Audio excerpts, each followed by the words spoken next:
एक समय की बात है, एक छोटे से गांव में एक अनोखा वृक्ष था। इस वृक्ष की खासियत थी कि इसमें सपनों की शक्ति बसी हुई थी।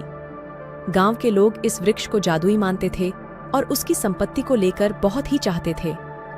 वहां एक बुजुर्ग और सभ्य व्यक्ति भी रहता था जिसका नाम रामू था। रामू ने हमेशा सपनों के पीछे भागने की इच्छा की थी, लेकिन उसका ध्यान हमेशा अपनी जिम्मेदारियों में रहता था।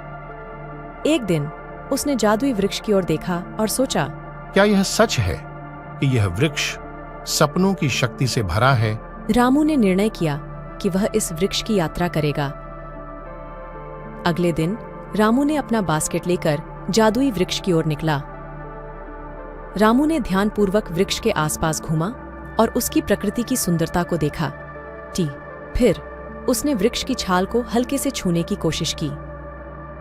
तभी वृक्ष से एक आवाज सुनाई दी, कौन है जो मेरे वंदनीय वृक्ष को छू रहा है? रामू बेहद चौंका और डर गया, लेकिन फिर उसने अपनी बहादुरी जुटाई और कहा, मैं हूँ मेरे प्यारे वृक्ष, मैं आपसे मिलने आया हूँ।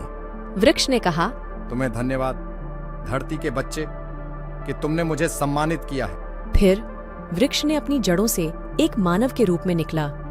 रामू बेहोश हो गया क्योंकि उसने कभी नहीं सोचा था कि एक वृक्ष भी इंसान के रूप में दिख सकता है। वृक्ष ने रामू को जगाया और कहा, मेरे प्यारे बच्चे, अब मैं तुम्हें एक अद्भुत यात्रा पर ले जाऊंगा। रामू को आश्चर्यचकित और खुशी हो गई क्योंकि वह सपनों की यात्रा का सपना देख रहा था।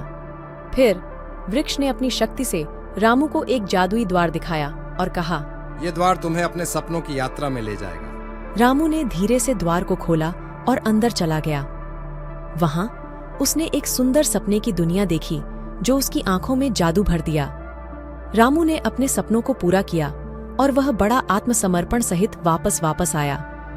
वह वृक्ष के सामने खड़ा होकर आभारी था। वृक्ष ने कहा, तुमने अपने सपनों को पूरा किया, अब तुम्हें अपने वास्तविक जीवन के साथ वापस जाना चाहिए। रामू ने धन्यवाद कहा और अपने गांव की ओर चला गया। उसने सपनों की यात्रा से बहुत कुछ सीखा और उसने अपने सपनों को पूरा किया।